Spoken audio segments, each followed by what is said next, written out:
Alright guys, we have reached episode 3 in the One Piece live action series. This episode is called Tell No Tales. In this episode we are introduced to Usopp. Usopp is a long-standing character for One Piece. He's played by Jacob Romero in the live action, and his most distinguishing feature is his nose. I can see why they didn't go for the nose. It's alright. Actor Jacob Romero did a good job portraying Usopp on all the other qualities that made Usopp. Usopp is known for his ability to chat shit, and he chats a whole boatload of shit, and that's Usopp. And I'm glad they kept that. They kept the constant chatting shit. He does that with everything and anything. It's one of the things that makes you, I don't know, it makes the character grow on you. It's not a character that you immediately love, but it's one that over time you start to grow towards. Usopp has an infatuation with Kaya. We'll talk about Kaya later. He kind of has a thing for her. He also is somebody who is skilled, is a marksman. But overall, Usopp was done well. It's a good intro, except for the nose. Everything else, it grows on you. Kaya. She's a rich girl, lost her parents, quite wealthy, inherited a lot of money. She's a nice person, but she's really sickly. Everything she does in her day is just so laborious for her. But at the same time, she lives a life where she doesn't really make any choices, doesn't do anything. She's just kind of looked after. This is where Usopp comes into. He's her one bit of escapism from her life.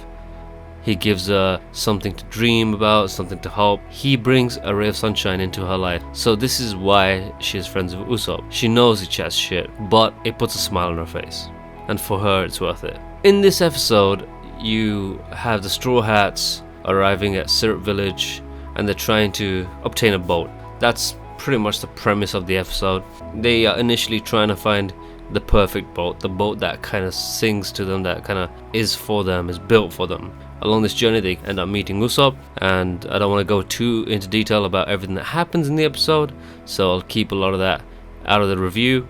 I'll go over the key points of the episodes, the key things that stand out, the little highlights, stuff like that. The original cast, they're developing more, they're growing more. You start seeing Nami's nose for money. It's subtle, but like how her ears perk up with any mention of money, anything money related.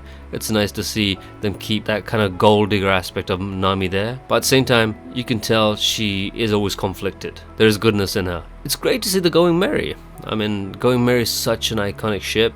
It's nice to see it in a live action, and it looks amazing. So I'm impressed by their design. Production team did a great job with it. In this one, you start seeing Garp and Kobe's that mentoring relationship develop, and you can see that Kobe is starting to intrigue Garp, and Garp's taking an interest to Kobe. But it's nice that they start showing aspects of that already. Garp and Kobe have a special relationship, so it's nice that they're developing this quite early, and it's also nice that they're getting rid of a lot of the fillers and getting to the point, and they are adjusting the story a little here and there to kind of make it so that you're not waiting forever for certain things. Zoro is still cool as ice in this. Zoro is so perfect. Every time I see him, I'm like, that's Zoro. They start to explore his love of alcohol. The guy's a drunk. He just can't help himself. I love it. I love the fact that that's there. It's little things like that about the characters that really make One Piece, so it's great that they keep stuff like that there. But it's Zoro's style, the way he dresses himself, the things he likes, the way he carries himself, even the simple things like how he unsheaths his sword. Epic. Like, that's Zoro.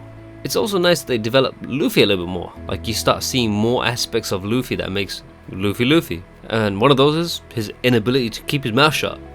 He sticks his foot down his throat at every opportunity, and it's great that they show this. They show that Luffy has this carelessness about him, but also his lack of etiquette. Like, there's a way to behave in certain areas, certain places, certain things. Luffy has always been one to screw up in these areas. I'm glad that they kept all of that.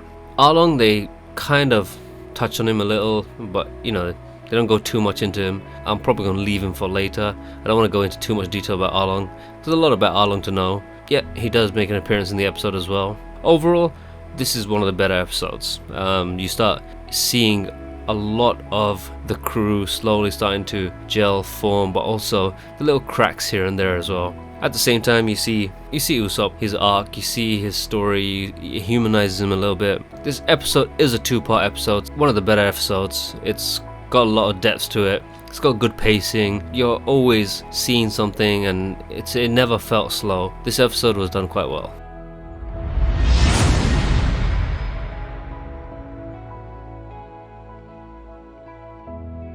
It's a good bounce back. After the last episode, which was quite slow, the pacing was a little off, it started making you doubt the show a little and start getting a bit afraid of where it was going. This bounces back and reminds you that they know what they're doing.